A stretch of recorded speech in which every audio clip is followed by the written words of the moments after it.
Hi there! Welcome to the Rethink Your Drink Nevada recipe series for kids. Today we will be making blueberry zest. To make this recipe, ask an adult for 4 things: 2 medium oranges, 1 1/2 cups of frozen blueberries, a big spoon, and a clean pitcher.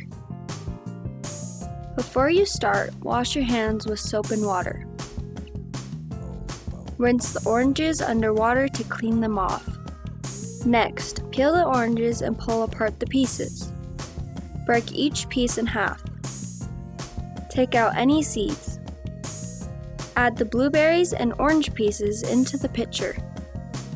Pour in 6 cups of cool water. Give it a stir with your big spoon.